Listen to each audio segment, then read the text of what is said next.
কিছু মা বাপে কিতা গলতি করুন জানো নি, কুটি কুটি বাচ্চাইন তোরে খাওয়ানি জানুন না। ভাই আইন আপনাইন তোর বাড়ির যদি রিলা কুটি কুটি বাচ্চাইন তখন তাইলে ভিডিওটা বেশ করে শেয়ার করে দিও, কারণ এই ভিডিওটা আপনাইন তোর লাগি বহুত জরুরি। 5 মাসের 6 মাসের এবং 1 বছরও যদি কুটি কুটি বাচ্চাইন আপনাইন তোর বাড়িতে আসেন তাইলে বাচ্চাইন তোরে জবরদস্তি খানি দিবা না।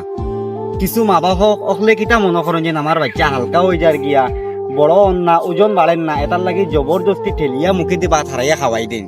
এই কামটা জিন্দগি তো করিও না, কারণ ভবিষ্যতে আপনার হরুতার ক্ষতি হইতে পারে।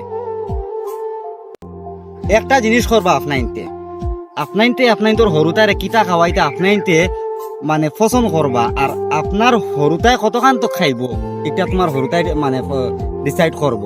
জবরদস্তি কোনো সময়ও হরুতারে খাওয়াইও না, এতে আপনার তোর হরুতার ক্ষতি হইব।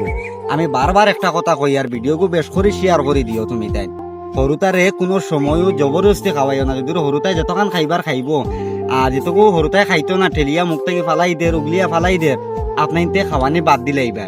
জবরদস্তি খাওয়ানিত লাগলে এখন কথা চিন্তা করিও আপনার হরুতার ভবিষ্যতে ক্ষতি হইব। এখানে আমি পালা করে খইয়া দিয়া, আর বেশ ভালো হইব আপনাইতে বড় ডাক্তারের হাওলা লইবা, তারার কাছ থেকে পরামর্শ লইবা যে আপনার বাচ্চারে কিলা খাওয়াইতে, কিতা খাওয়াইতে বা কিলা কিতা সিস্টেম আপনাইতে ডাক্তারের কাছ থেকে জানতে পারবা। ভিডিওকে বেশ বেশ করে শেয়ার করে দেও। আর আমি ভাবলাম যে একটা উপকার হইব, এটার লাগে একটা ছোট ভিডিও বানাই আপনাইতর কাছে পৌঁছে দিলাম।